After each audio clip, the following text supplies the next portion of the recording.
Bienvenue à Info TV Laval. Cette semaine, grosse émission. On a l'écrivaine Delphine Jacquard qui va nous parler de son nouveau roman. On a Nicolas Vincent Poirier, chroniqueur cinéma, qui va nous parler d'un nouveau film d'animation. On a Gabriel Guay et Paola Ballestros de Marigot en forme. On a la semaine lavalloise des aînés avec Audrey Gagnon. Nous avons Ginette Jourdouin, représentant pour la Grande Marche de Laval.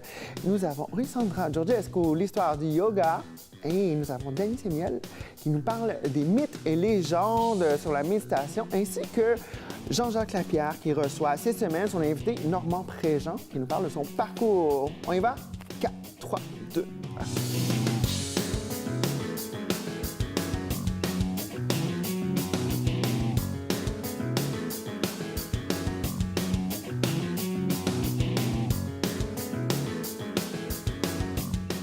Comme c'est l'habitude, on reçoit Ruy-Sandra Georgescu de Idolem Yoga.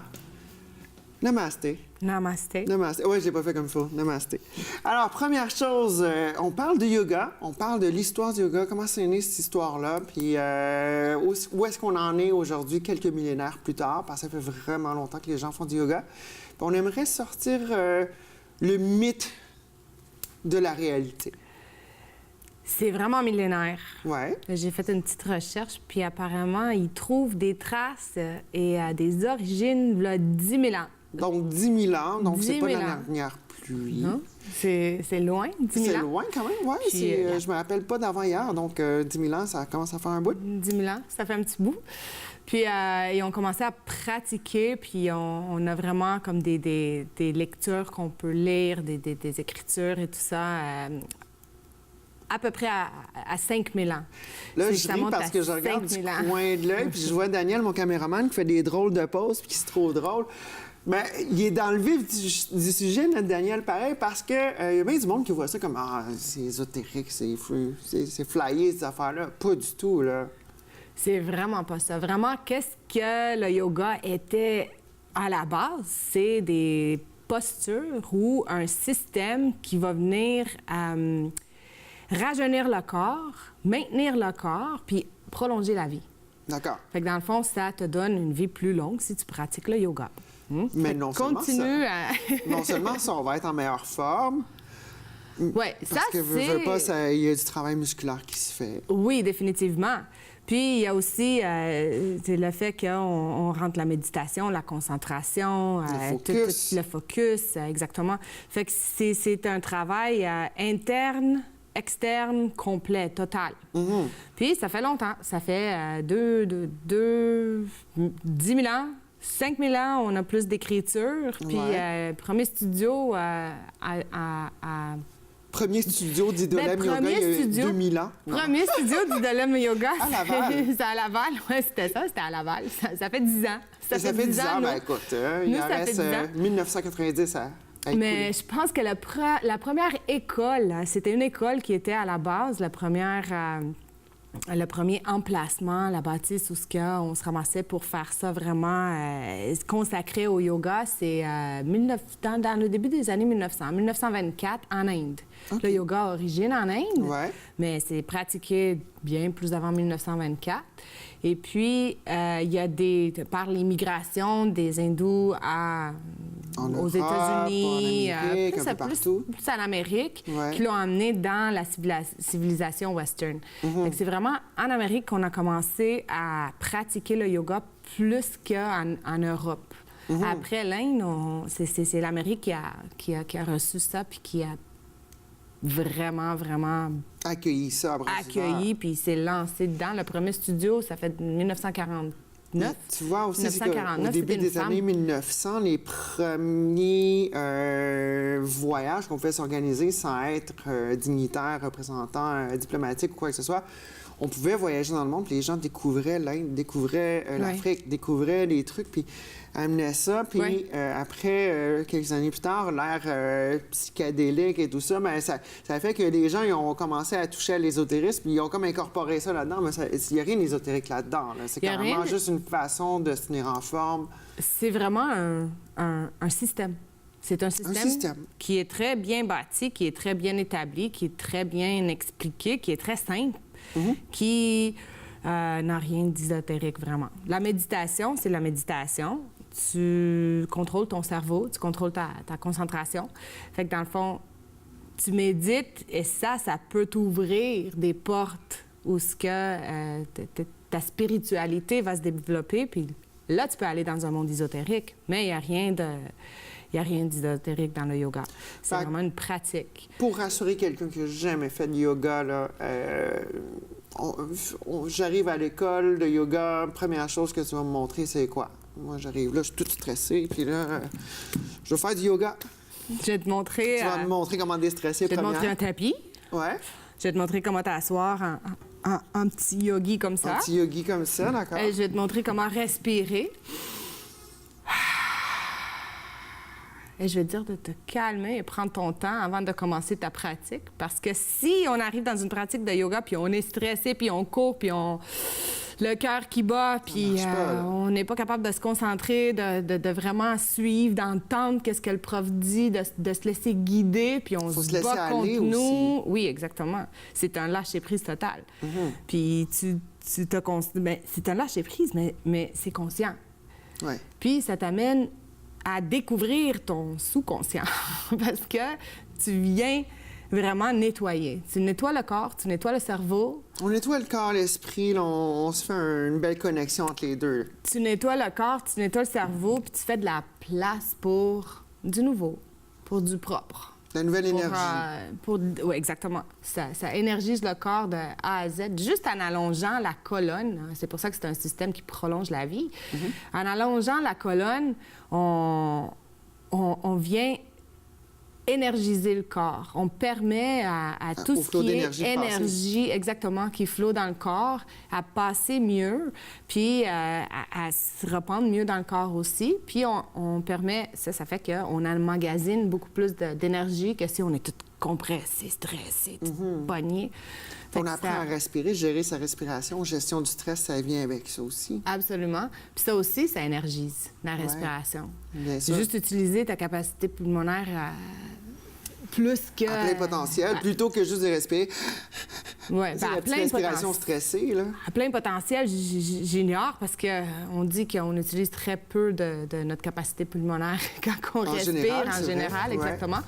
Mais même si on rajoute un petit pourcentage par-dessus qu'est-ce qu'on fait normalement... On va le prendre. Ça fait du bien. Ça relaxe, ça calme, puis ça reste toujours pas ésotérique, puis ça reste toujours santé. On se voit la semaine prochaine. Namasté. On retrouve notre chroniqueuse aux activités lavalloises, Audrey Gagnon. Salut Audrey, ça va? Oui, ça va bien, toi? Oui.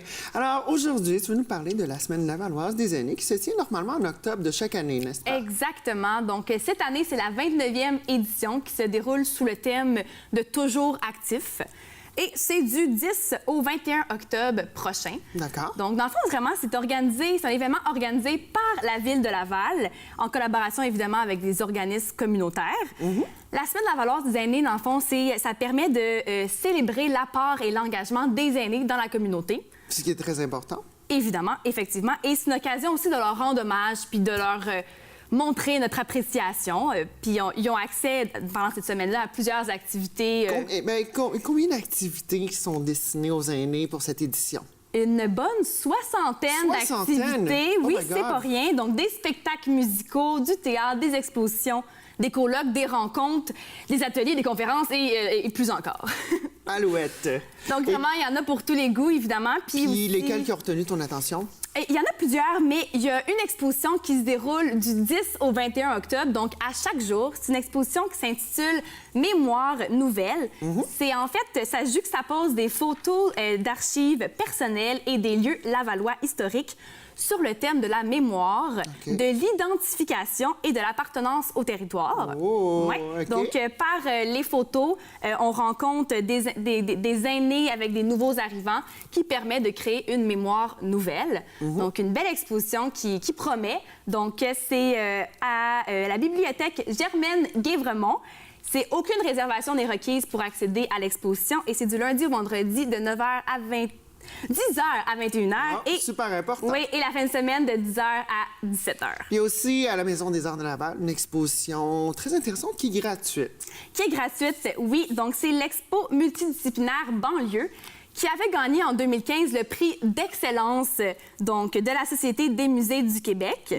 Donc, c'est une exposition qui aborde en fait la banlieue nord-américaine. Donc, ça nous touche puisque à Laval, on est en banlieue, évidemment. En Amérique du Nord. Oui, et en fond, c'est des projets, 17 projets canadiens qui sont présentés lors de cette exposition-là. OK. Et donc, évidemment, c'est à la Maison des Arts du mardi au dimanche OK. de 1h à 17h. C'est gratuit. Puis toujours en lien avec les activités proposées pour la Semaine lavalloise des aînés, cette année, on fête la 20e anniversaire du Salon Expo Diabète. Oui, et cette année, c'est le dimanche 14 octobre que ça se déroule au Sheraton de Laval, le centre de congrès. Et la présidence d'honneur, c'est Isabelle Huot, la On connaît bien une nutritionniste. nutritionniste qu'on voit souvent à la télé. Effectivement. Donc, c'est un événement qui est l'occasion de s'informer sur la maladie et aussi, évidemment, de découvrir de nouveaux produits offerts pour les diabétiques et aussi des exposants, des services qui sont offerts. Donc, c'est une belle façon de s'informer sur cette maladie. Oui, parce que c'est quand on est pris du diabète, c'est une adaptation, c'est un nouveau monde, il faut apprendre des trucs. Puis c'est seulement 5 $ et c'est le 14 octobre prochain. Voilà. Et puis, plusieurs conférences sont offertes, dont celle sur la sensibilisation à la santé auditive. Oui! Maman, écoute ça. Quand je te dis que tu n'entends pas bien, là, écoute ce qu'elle va dire. Oui, en fait, parce que on parle souvent de santé, tu sais, des personnes aînées. Ouais. Et là, la santé auditive, c'est important. Je trouve Très qu'on le met de côté. Ouais. Mais là, Marianne Guertin, c'est une audioprothésiste, Ouais. oui, et elle va tenir une conférence, 3 conférences, mais c'est la même, dans 3 bibliothèques différentes. Donc, à la bibliothèque multiculturelle à Chemédé le 10 octobre, à la bibliothèque Gabriel Roy à Fabreville le 15 octobre et Marius Barbeau le 16 octobre. Les 3, c'est à 1h30. Et il y a une réservation qui est requise, mais en gros, dans cette conférence-là, on va aborder plusieurs points. Tout Lesquels? d'abord, oui, le fonctionnement de l'oreille, comment ça fonctionne. Oui, super important. Les principales causes de la perte auditive, les symptômes reliés à la perte auditive. Ne pas vouloir entendre son mari après 60 ans de mariage et ne plus l'entendre après 60 ans de mariage. C'est 2 choses différentes. Hein? Je sais pas. Et des solutions et des conseils pour faciliter la communication. Donc, si on perd de l'audition, Les gens se retranchent, ils se remettent en retrait, Oui. il y a des difficultés à communiquer, exactement. sans être Mais là, isolés. c'est ça. Il faut trouver des solutions pour aider ces gens-là, justement, à ne pas avoir honte Ouais. d'avoir un certain un problème. Ou des fois, ils s'aperçoivent tout simplement pas. Quand tu n'entends pas Oui, ce qui se ben passe, c'est ça aussi. tu te revires puis c'est déjà fini. Tu as manqué Tu as l'information. manqué l'information. Fait que c'est une belle conférence, puis Ouais. je trouve que c'est un sujet qu'on ne parle pas assez. Puis tout au long de la semaine, il y a plusieurs activités sportives qui sont offertes. Oui. Donc, quel genre d'activités sportives Ben, on fait pour il y la en- semaine des aînés? Il y en a plusieurs, mais il y en a une qui a retenu plus mon attention que les autres. C'est en fait par le Comité d'animation du 3e âge de Laval, le CATAL. Ça consiste à améliorer la qualité de vie des aînés par l'activité physique. OK. Et là, ils offrent un programme intitulé Vie active. Vie active, Oui. j'aime ça. Ben, c'est énergique, je trouve. Puis c'est un programme qui permet de découvrir différentes routines d'exercice. Parce qu'il faut l'intégrer à sa routine. Hein? Il y a bien du monde qui dit « je me suis inscrit au gym, hein? Mais le mois d'après, il n'en parle plus. » Non, c'est ça. Il faut que ça soit l'intégrer. routinier. Ouais. Et en fait, ce que je trouve intéressant, c'est que l'activité est présentée par une personne de 50 ans et plus. Donc, c'est pas quelqu'un de 20 ans qui montre à des personnes aînées comment faire l'activité physique. C'est vraiment... Qui ne comprend pas leur réalité, peut-être des jointures ou de l'arthrose qui s'est installée. Quand t'as Exactement. 20 ans, tu sais pas. Allez, madame, on saute. Non. Fait que là, c'est présenté par une personne de 50 ans et plus. Et c'est gratuit mardi le 16 octobre au centre communautaire Le Sorbier à Sainte-Rose. Sinon, le 17 octobre au centre communautaire Accès à Laval-Ouest. OK, dude. Mais là, ça en fait pas mal d'informations Ouais. et beaucoup d'activités, mais tout se retrouve sur le site de Laval. Vous pouvez facilement trouver la programmation et toutes Juste les ici. activités. Au bas de l'écran. Ben écoute, donc ça se passe, on tient à le mentionner, du 10 au 21 octobre. C'est la 29e édition. Oui. Eh bien, écoute, Semaine lavalloise des aînés, c'est un rendez-vous, mesdames, messieurs. Oui, Audrey et Gagnon. petit rappel aussi, il y a toujours des ressources téléphoniques qui sont accessibles pour les aînés. Oui. Donc, si vous avez des problèmes au niveau pour trouver des informations et références vers des organismes communautaires, c'est le 211. Le 311, c'est pour les services offerts par la Ville de Laval. Audrey Gagnon, merci beaucoup. On se voit dans 2 semaines. Merci! Cette semaine, on accueille Dany Samuel. Salut, Dany. Salut Stéphanie. Alors, tu vas nous parler, nous démystifier la méditation. Parce qu'il y a beaucoup de mythes et légendes autour de ça, des légendes urbaines, des histoires des pays d'en haut. Là, moi, aujourd'hui, on fait le ménage, on passe au travers de ça. Tout à fait, Ça je te suis dit? d'accord, oui. Cool. Donc, première chose, les gens pensent qu'on doit toujours méditer en position du lotus, la fameuse position. Est-ce que c'est vrai? Non, c'est faux. OK. Parce que les gens, ils disent que si je médite en position du lotus, ils deviennent inconfortables avec le temps. Possible, oui. Donc, ils se disent, ben, je peux pas méditer.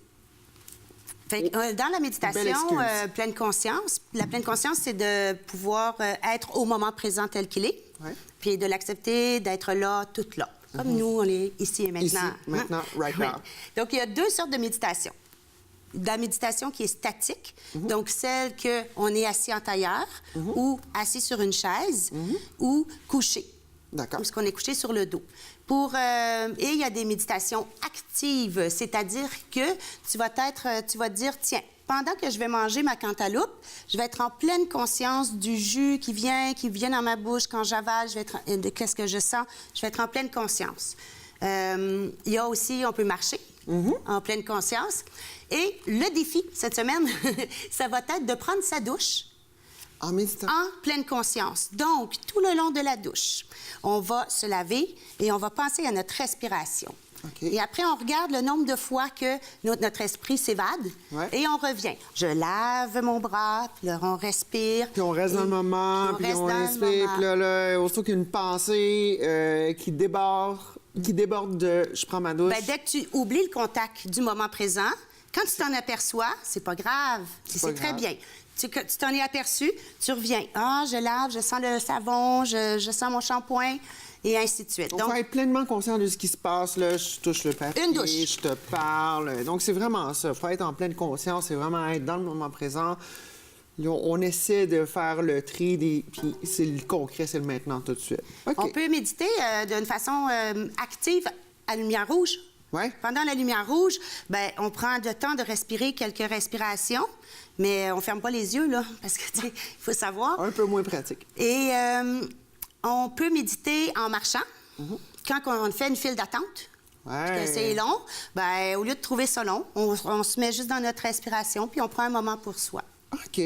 Puis, question numéro 2, ou mythe numéro 2. Oui, je n'ai pas assez de temps pour méditer. Et c'est faux! C'est faux, mesdames et messieurs. Et pourquoi? Bien, parce que, de un, je vais te conter quelque chose. Lorsque je donnais des cours parents-enfants, à la fin, à la 8e semaine, une maman m'a dit, « Dany, quand je suis arrivée ici, j'avais un agenda et 3 enfants. Ouais. Aujourd'hui, je quitte avec 3 enfants et un agenda. » Ah, c'est une différence. Toute la dans différence la de priorité, était non? là. Oui, elle était plus présente avec ses enfants et moins dans son « j'ai pas le temps, j'ai pas le temps, j'ai pas le temps ». Il y a des professeurs qui pensent aussi qu'ils n'auront pas le temps de méditer en classe. Puis c'est drôle, après 8 semaines, ils me disent « c'est bizarre, c'est la même chose, mais on dirait que j'ai plus de temps ». Parce que lorsqu'on médite, même si on ne reste pas dans nos pensées, il y a des solutions plus créatives qui viennent.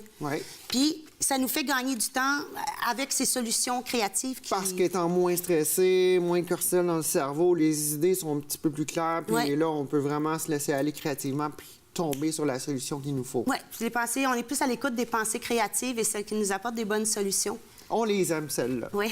OK. Bon, bien, mythe numéro 3. Il faut faire taire le mental pour méditer, là. Il faut faire le silence, là. Attention. Ah, je suis pas capable de faire le silence. Qu'est-ce que t'en penses? Moi, écoute, c'est pas juste parce que moi, je pratique la méditation depuis un certain temps, mais au début, je croyais ça. Je croyais vraiment qu'il fallait faire le vide. Puis j'étais comme, pendant les 3 premiers mois, moi, je l'ai fait autodidacte. J'étais dans le champ. Moi, je pensais que... pense à rien, plus que je pense à rien, plus qu'il y a des trucs qui arrivent en rafale. Donc, donne-moi les trucs. Bien, pour méditer, dans le fond, j'explique que je travaille avec les enfants plus. Donc, j'explique aux enfants que on peut être les marionnettes de nos cerveaux ou les capitaines de nos cerveaux. Lorsqu'on est marionnette, on croit que toutes nos pensées sont vraies. Lorsque tu médites, c'est comme un jeu. Ceux qui sont compétitifs, en plus, qui comprennent où aller la compétition peuvent avoir du plaisir. Ouais. Le jeu, c'est de porter son attention sur la respiration, l'air qui entre et l'air qui sort. OK. Là où il y a le défi, c'est quand on part dans nos pensées. Ouais. On les aime, nos pensées, mais là, c'est juste pas le temps. Fait que là, Ouais. tu penses à ta grand-mère, là, tu dis, non, attends une minute, pensée, je te reviens tantôt. Là, OK. je suis dans mon jeu. Puis tu peux revenir dans ton jeu plusieurs fois. Bien, vraiment beaucoup, là. Ouais. Parce que nos pensées, c'est à ça que ça sert. Ouais. Donc, chaque fois que tu médites et que tu t'aperçois que tu as eu une pensée qui t'a éloigné, bien, crime, t'es un winner. Ben voilà, voilà. OK. Mythe numéro 4. On médite quand on est stressé. On médite. Juste quand on est stressé, le reste du temps, ça sert à rien.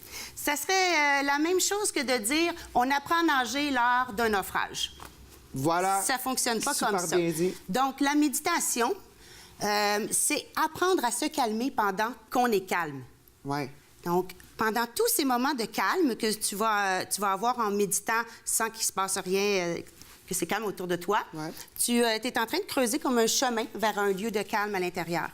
Et lorsqu'arrive justement un naufrage ou une situation, une émotion, Ouais. tu es capable de retrouver ce chemin de calme-là plus facilement, comme le gars qui a un naufrage qui va se rappeler de ses cours de natation. OK. Écoute, il ne nous reste pas beaucoup de temps. On va y aller rapidement Oui. avec le numéro 5, puis on se garde les autres pour la prochaine C'est la fois. dernière? C'est la dernière en plus. Bon, ben écoute, ça donne bien. Vous avez besoin d'un maître spirituel pour méditer. Ça me prend un gourou, là. Faut que j'aille quelque chose, là. Sinon, ça marche pas. Ben, Est-ce que c'est vrai?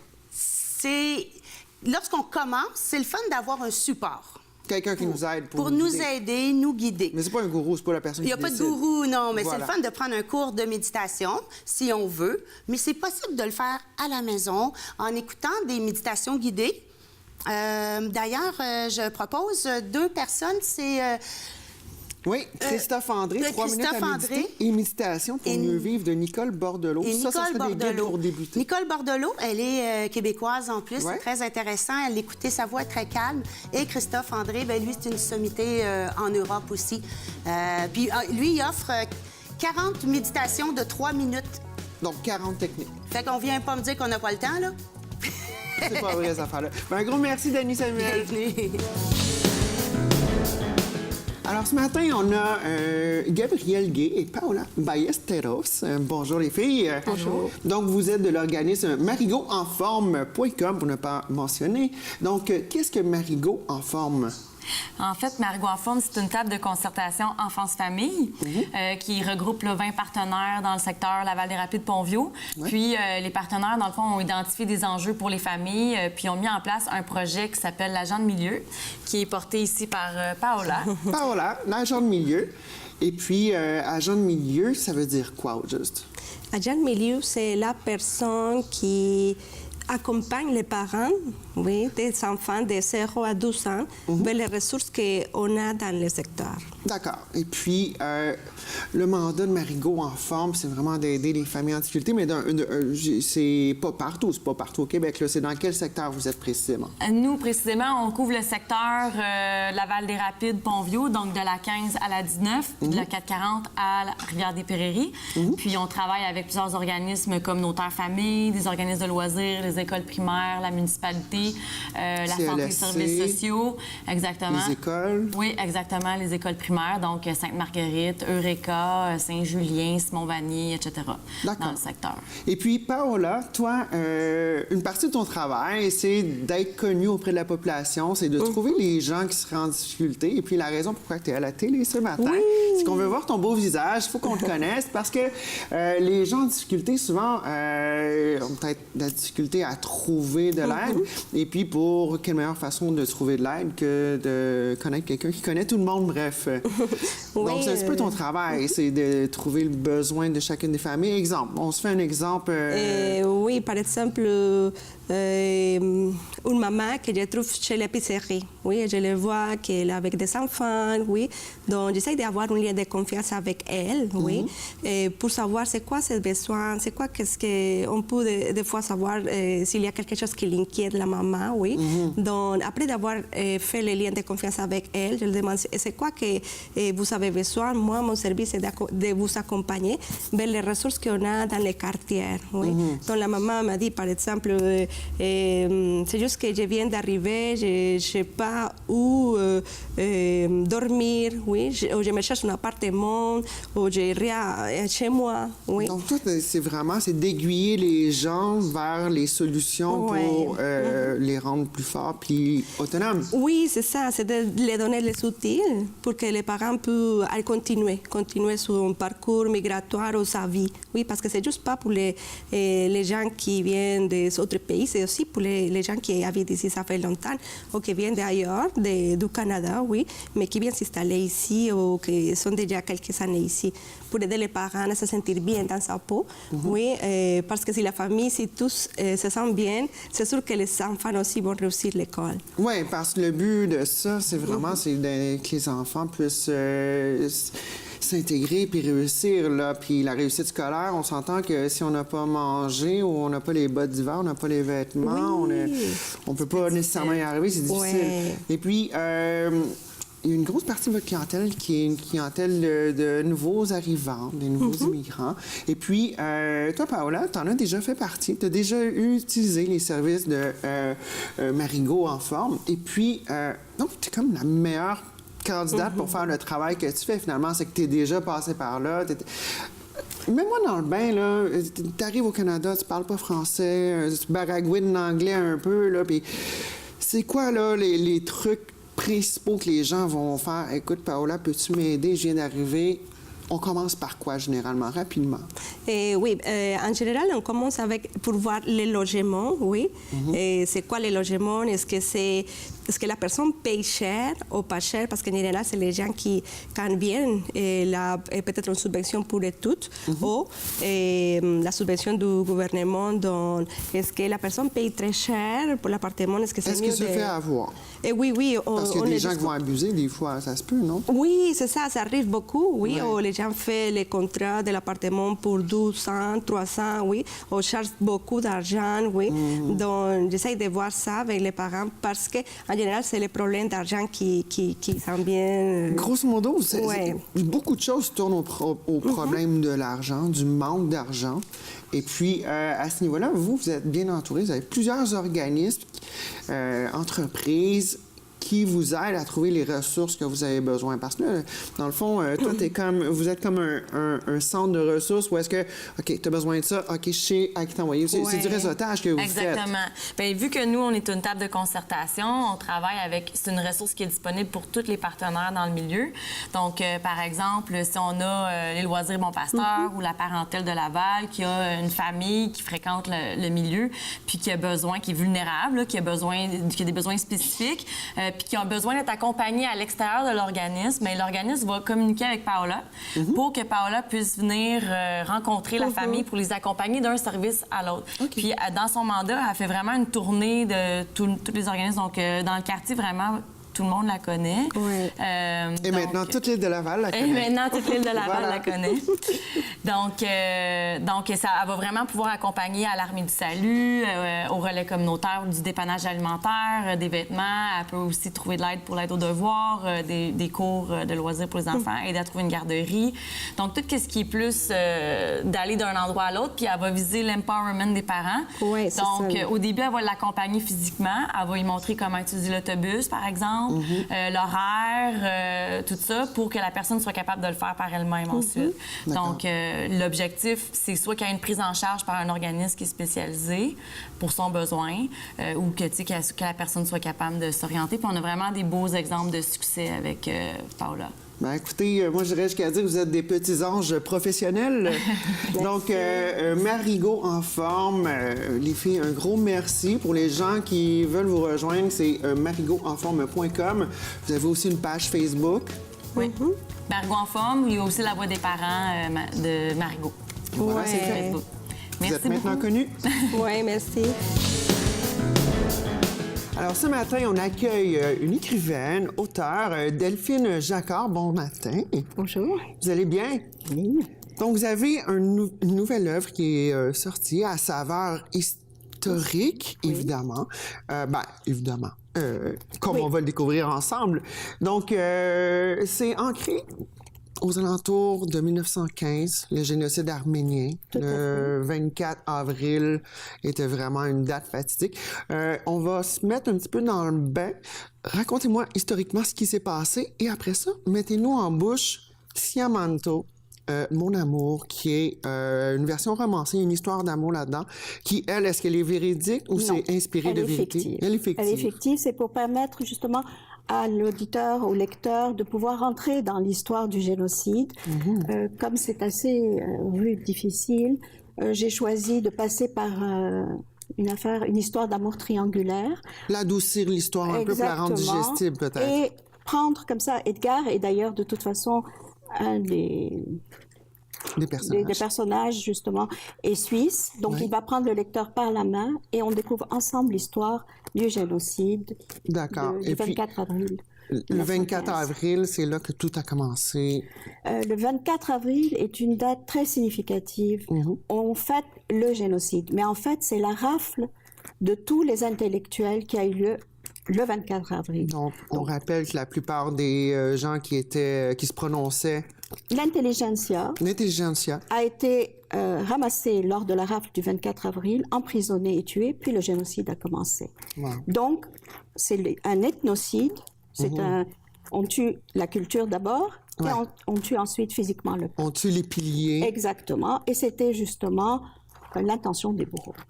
Wow. Et puis, votre grand-mère est une survivante du génocide. Absolument, oui. Donc, vous avez double, pas nationalité, mais... la dualité de deux cultures. Dualité de deux cultures. Il faut le mentionner parce que vous êtes moitié française. Oui, franco-espagnole de mère et arménienne-libanaise de père. Donc, beaucoup de sang chaud. Oui. Et puis, la dualité entre votre famille du côté arménien, du côté français, vous m'exprimiez un petit peu plus tôt en pré-entrevue. Racontez-moi un petit peu comment c'était. Alors, c'était quand même difficile parce que d'un côté, j'avais la culture maternelle. Et j'avais 5-6 ans, ma mère nous racontait la comtesse de Ségur, les contes de Perrault, les bibliothèques roses, des choses formidables. Qui sont normales pour un enfant de cet âge-là. Et de l'autre côté, j'avais mon arrière-grand-mère et ma grand-mère qui racontaient le génocide. Et ça, c'était de façon récurrente à chaque réunion de famille, à chaque fois qu'on se rencontrait, immanquablement, on glissait toujours. La blessure ressortait. Absolument. Et puis, en bas âge, exemple, vous avez, mettons, 5-6 ans, on se met un petit peu dans la tête de la jeune fille que vous étiez, cette dualité, comment vous la perceviez? Est-ce que vous étiez comme, quand je vais du côté de grand-mère arménienne, c'est lourd, c'est difficile, ou c'est quelque chose que vous saviez que votre grand-mère était blessée, vous vouliez juste l'aider à comprendre ou à essayer d'alléger sa peine? Effectivement, on savait que, elle avait été blessée. Tout l'entourage parlait de génocide aussi, toutes les familles sont des rescapés du génocide. Donc, c'était une histoire qui était récurrente. Mais c'est quand même très dur pour une enfant d'entendre ça. Même si on ne réagit pas à ce moment-là, c'est des années plus tard que ça ressurgit. Et c'est très difficile de vivre une dualité comme ça. Et puis, pour se mettre dans le bain, donc le résumé du livre, on a Edgar Mertz, qui est originaire de Lausanne, qui est diamantaire, qui rencontre dans un salon de thé une mystérieuse femme dont il tombe éperdument amoureux. Je vous lance là-dessus. Alors, ce livre-là, il faut le voir en deux parties. La première partie, c'est le triangle amoureux. Siamanto est déjà mort. Le livre commence avec la mort d'Elsa, la muse, et il se retrouve seul. Et lui, c'est l'amoureux éconduit. Il a adoré Elsa, et Elsa lui a juste condescendu une amitié, c'est tout. D'accord. Alors lui, il hérite du carnet aux 1000 secrets d'Elsa, et il dit maintenant, je vais me battre contre Siamanto, parce qu'il est très jaloux de Siamanto. Il ne comprend pas la mainmise de cet homme sur Elsa.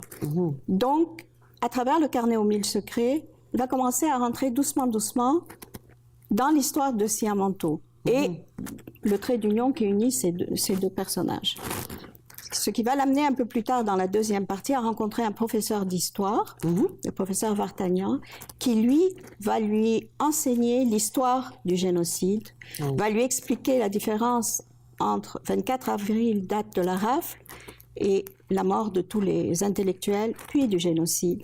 Donc, il le met en contexte, il lui fait son Absolument. éducation, puis là, Absolument. il Et le perçoit quelque chose. spectre commence à s'ouvrir, à s'élargir de plus en plus, parce que là, il découvre un peuple, une langue, une culture, une racine, une religion, tout est différent. Et c'est des choses qu'il ignore complètement. Wow. Donc, la perception de l'homme d'Edgar aussi change en cours de route. Parce qu'au début, il est imbu de lui-même, il ne comprend pas, il est blessé. Puis, au fil de l'histoire, il change et son caractère change. Il commence à devenir plus empathique. Il commence à comprendre que non, il s'est trompé complètement dans cette affaire. Lui, il est resté figé sur son idée. Oui, son amour. Puis finalement, c'est tout à fait autre chose qu'il découvre. Il a découvert une boîte de Pandore, presque. Exactement, tout à fait. Alors, c'est grosso modo les grandes lignes du livre. Parce qu'il faut en vendre. Et pour se le procurer, ce beau livre, donc c'est aux éditions de l'Apothéose. C'est votre troisième ouvrage pour cette maison d'édition.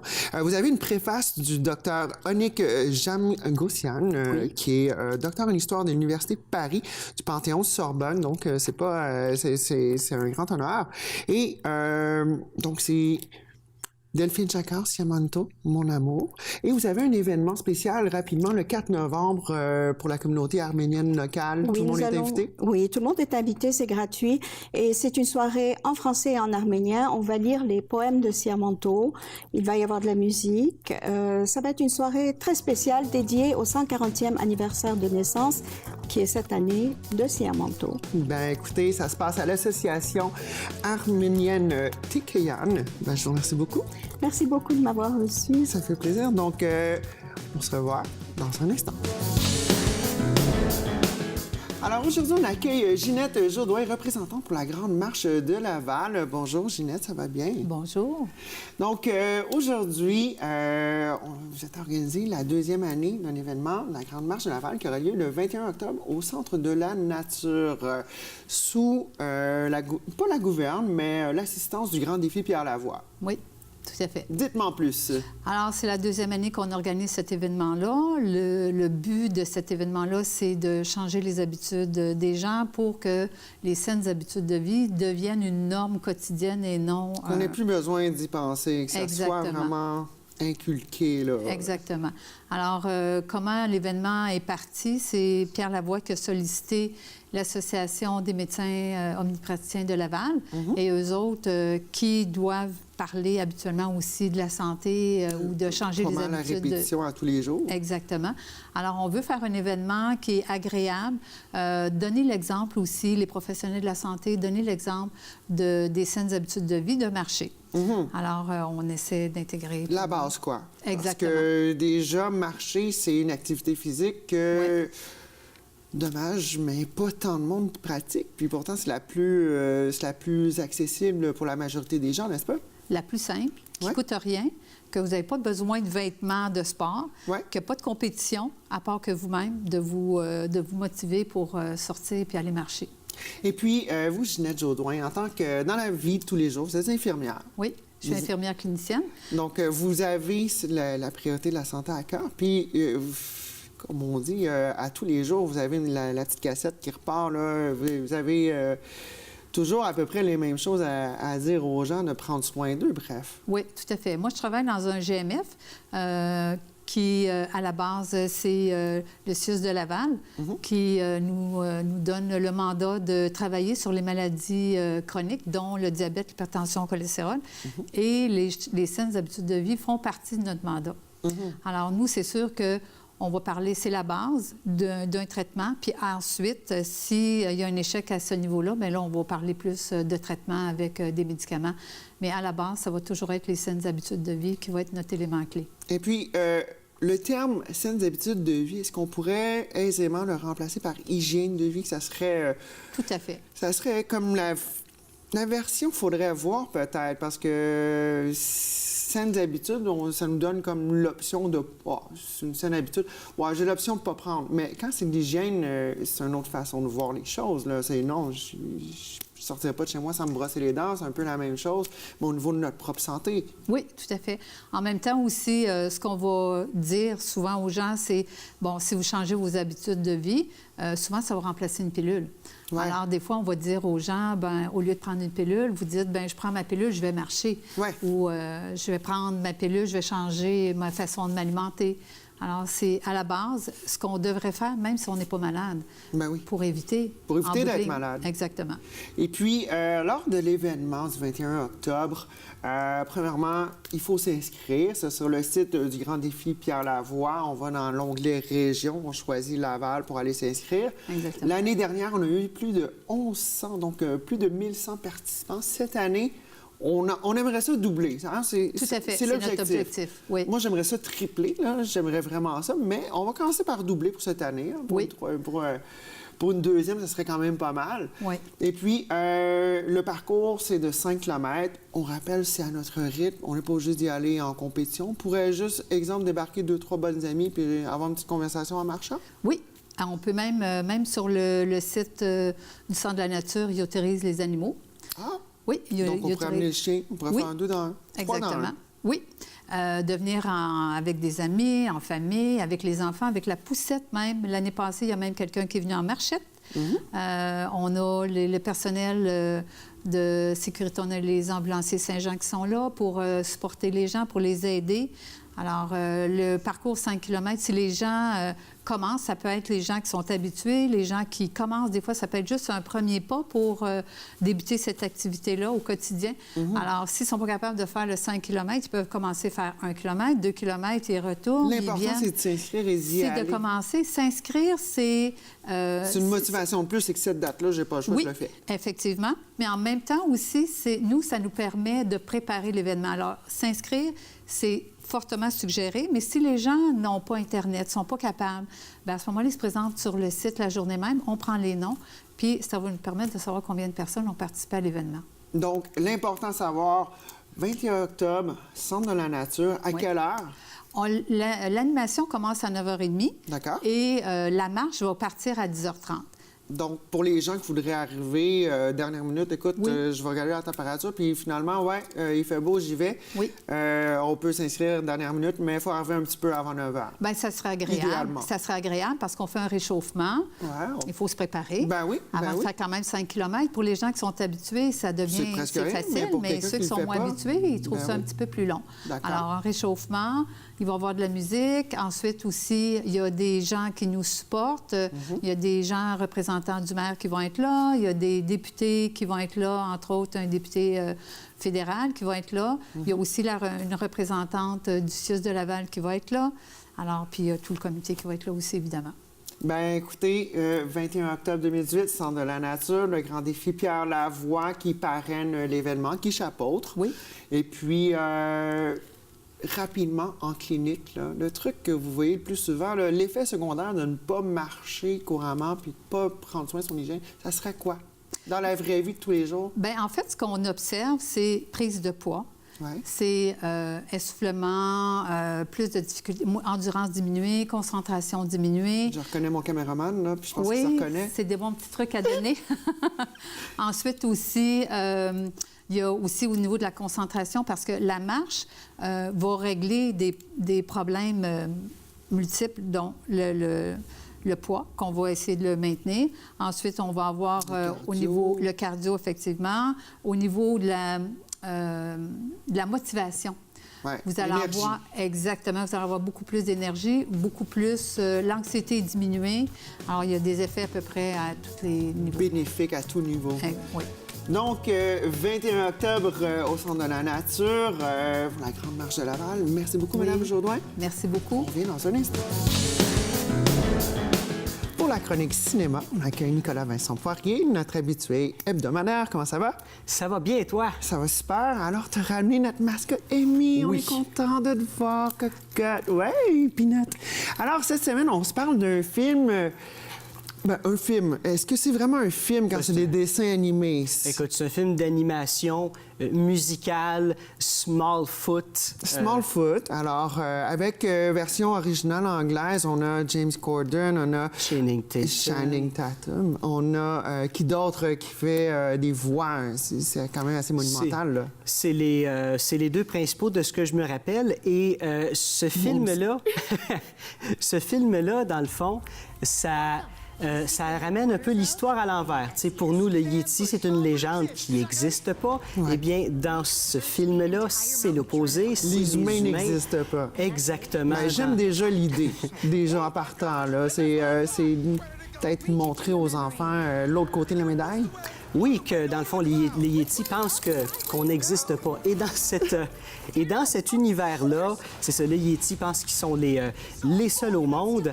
Et d'un autre côté, il y a le Yéti principal, Migo, qui veut prouver à tout le monde que les humains existent. Et d'un autre côté, il y a un animateur télé déchu qui essaie de faire un comeback. Et ces deux-là, bon, vont se...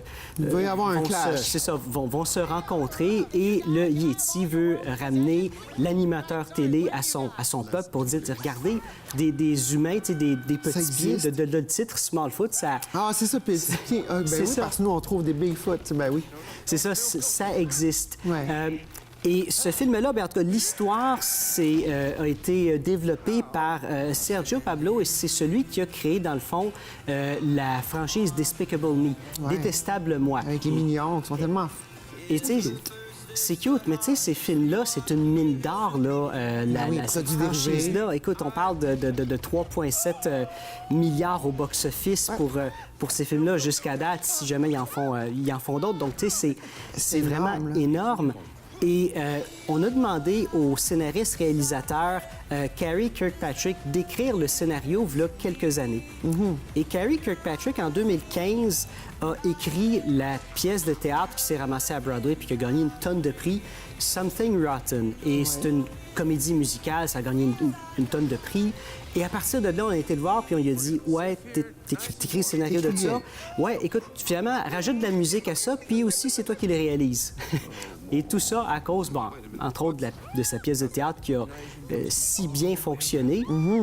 Et ce film-là, veut dire, tu sais, c'est énorme quand on regarde n'importe quel film, c'est énorme la préparation. Mais ce film-là, tu sais, film d'animation, c'est toujours plus court qu'un film plus conventionnel, un blockbuster. Normalement, oui, parce que quand on fait avec ordinateur, c'est quoi? Au départ, c'est de faire les personnages, puis après, quand ils sont animés, on peut leur faire n'importe quoi. Fait que c'est de faire les décors qui est peut-être le plus long. Bien, par rapport à ce film-là, bon, tu vois, ce film-là dure 96 minutes, ce qui est vraiment pas gros comparé à un gros blockbuster conventionnel. Et juste faire chacun des Yétis, le problème là-dedans, c'est que chaque cheveu du Yéti demande un travail. Et pour les personnages principaux qu'on voit la plupart du temps dans le film, on parle de 9 millions de cheveux qu'il faut animer. Et ces cheveux-là, bien, il y a aussi le vent qu'il faut considérer. Donc, on pense pas à ça. Du tout. La neige, tu sais, la neige, c'est quelque chose d'assez complexe à faire aussi. Il y a beaucoup de détails là-dedans. Pourtant, on penserait que, tu sais, à l'ancienne, au crayon, OK, on fait de la neige, on dessine de la neige, c'est assez facile. Mais l'ordinateur, pour que tout soit vraiment animé, que ça soit réaliste, là, c'est beaucoup de travail, là, c'est excessif, là. Écoute, c'est énormément de travail. Et juste quand il y avait le plus gros nombre de personnes dans l'équipe, on parle de 105 animateurs qui étaient là à développer les personnages. Et tu sais, juste dans certaines des shots du film, on peut voir jusqu'à plusieurs centaines de Yétis dans le village des Yétis. Donc, on peut imaginer tout le travail. Ouais. Et chacun des personnages principaux demande à peu près 6 mois de travail. Je parle pour les Yétis, là.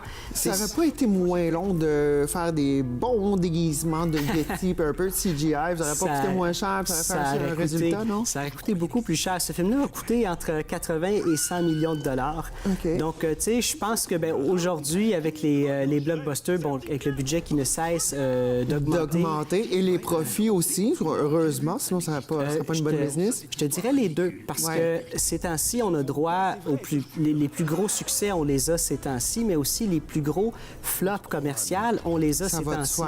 Les 5 plus gros flops commerciaux de tous les temps, ils ont été faits depuis les 10-12 dernières années à peu près. Ouais. Donc, tu sais, ça montre quelque chose. Donc, tu sais, les blockbusters maintenant, c'est quand même plus risqué.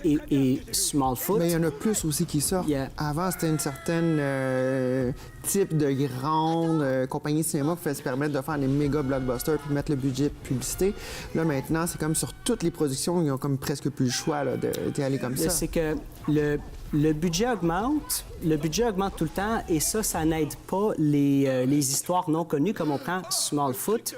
C'est pas basé, c'est basé sur rien de connu, c'est pas basé sur, c'est techniquement basé sur une nouvelle franchise, sur un roman ou qui a jamais été publié mais vu qu'on part de rien, c'est beaucoup plus risqué. C'est pour ça que les studios maintenant, on préfère les franchises. Les franchises, c'est facile à vendre. Ben oui, il y a déjà une partie du marketing qui est fait. Les gens connaissent la marque, connaissent l'histoire de base, ou du moins les personnages. Tu sais, comme Smallfoot, tu vois, le film est arrivé au numéro 2 au box-office en Amérique du Nord avec une 20aine de millions.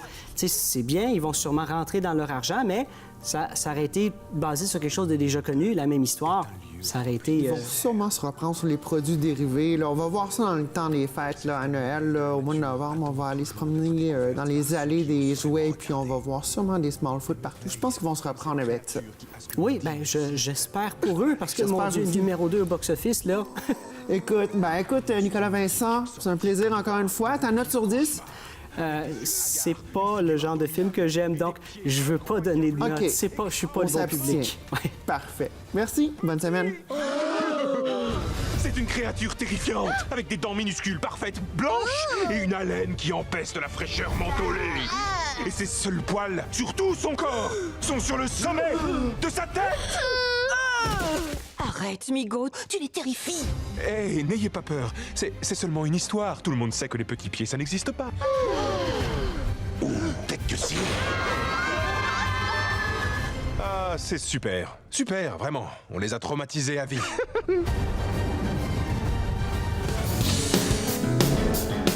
Salutations à tous. Aujourd'hui, j'ai le plaisir d'accueillir un homme formidable.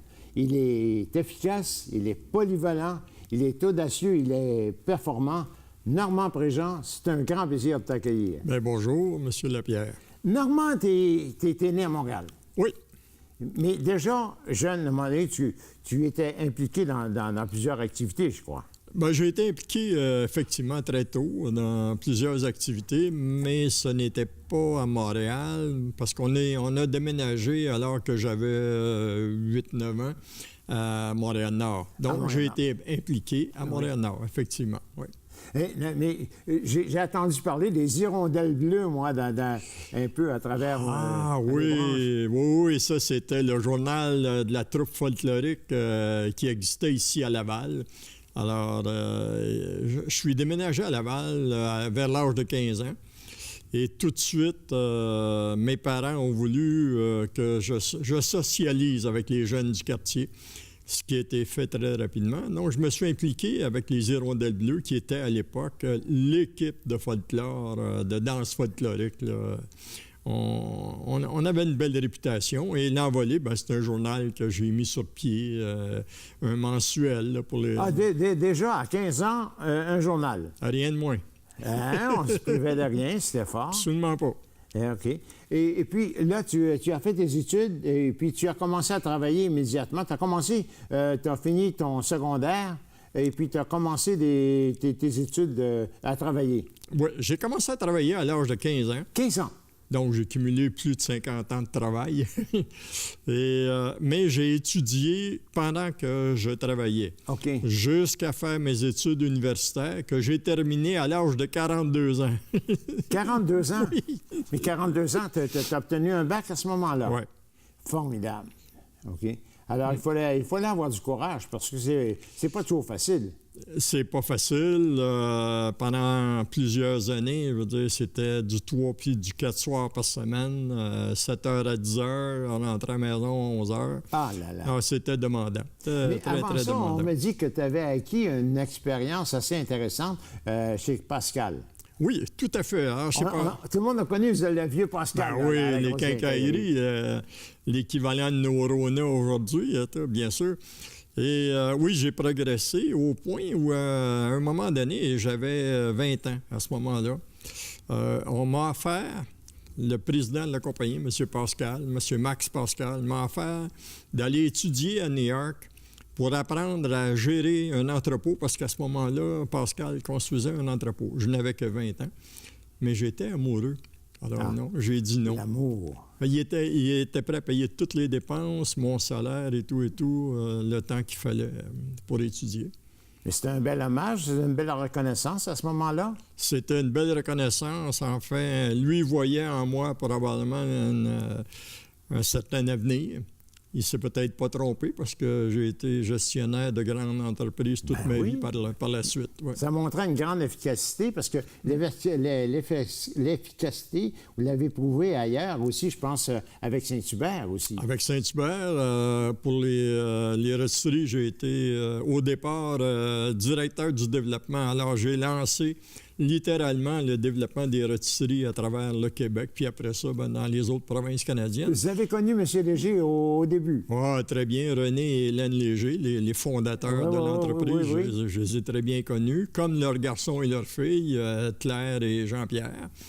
Et je suis devenu le vice-président au développement, et par la suite, on m'a rajouté le titre responsable des franchises. Donc, j'ai aussi été vice-président franchise. Déjà, à ce moment-là, tu accumulais aussi des succès, beaucoup de succès. J'accumulais certains succès, effectivement. Oui, j'ai toutes les raisons d'être fier de ce que j'ai fait. Tout à fait. Ça allait bien. Tu as eu aussi beaucoup de succès, on m'a dit, dans le dessin technique. Oui, je suis devenu, je dirais, soit par la force des choses, mais je suis devenu un spécialiste dans la restauration dessinée, particulièrement ce qui est important dans n'importe quel restaurant, les cuisines, dessiner des cuisines, puis l'établissement aussi. Alors oui, au point où, à un certain moment donné, j'ai été je dirais l'architecte en chef, ou si on veut, le designer en chef de tous les restaurants de Place des Jardins. Alors, avant que ça ouvre, j'ai dessiné à peu près tout ce qui existe en restauration en Place des Jardins. Lorsque tu as réussi, tu as fait ton bac au HEC aussi. Tu as même été enseignant là-bas au HEC. Oui, bien, j'ai été chargé de cours. Comme je suis devenu un spécialiste du franchisage, comme je suis devenu le président de l'Association québécoise de la franchise. À un moment donné, j'ai eu un appel de l'université, des HEC, en fait, me dire hey, « ça serait intéressant si vous faisiez une concentration sur le franchisage. Venez nous indiquer les deux points de vue du franchiseur, franchisé. » Puis, alors, j'ai été chargé de cours au HEC pendant 7 ou 8 ans. Ouais. Ça n'a pas donné le goût d'avoir une franchise toi-même pour ça? On m'en a offert une, mais je savais ce que ça demandait comme travail, comme énergie, et ainsi de suite. Alors, c'était au moment où j'élevais ma famille, j'avais mes enfants, tout. Alors, j'ai dit non. Maintenant, je sais que tu as été impliqué dans beaucoup de choses également. Le Mondial choral, on te doit beaucoup pour le Mondial choral ici à Laval. Bien, je suis avec Grégory Charles, ceux qui avons mis en place le Mondial choral dans les années 2002-2003, ou quelque chose comme ça, je ne me souviens pas précisément. Et ça a été, je pense bien, un grand succès à Laval. Un grand succès. Mondial. Oui, absolument. J'en suis fier de ça. Je suis fier de cette partie-là, de mes activités hors travail, si on veut. Oui. Puis tu faisais partie à ce moment-là de la commission consultative sur les arts ici à Laval. Aussi à Laval, oui, pendant plusieurs années, oui.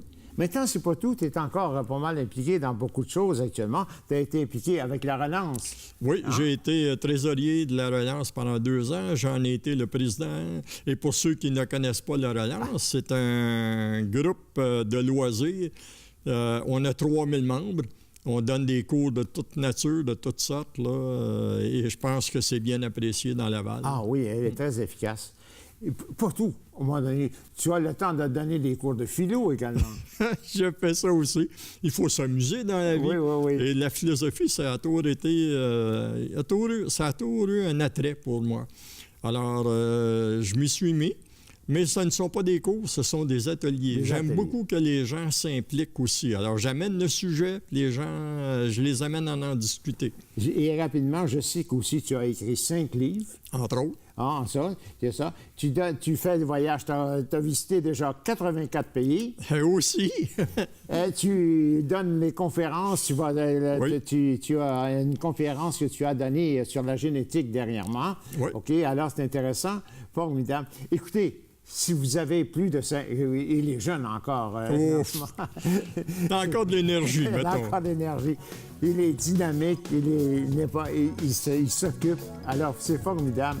Non, moi, ça me fait plaisir de t'avoir accueilli ici. Ben, merci beaucoup, M. Lapierre. C'est un plaisir d'être ici avec vous. Ça fait plaisir. Merci.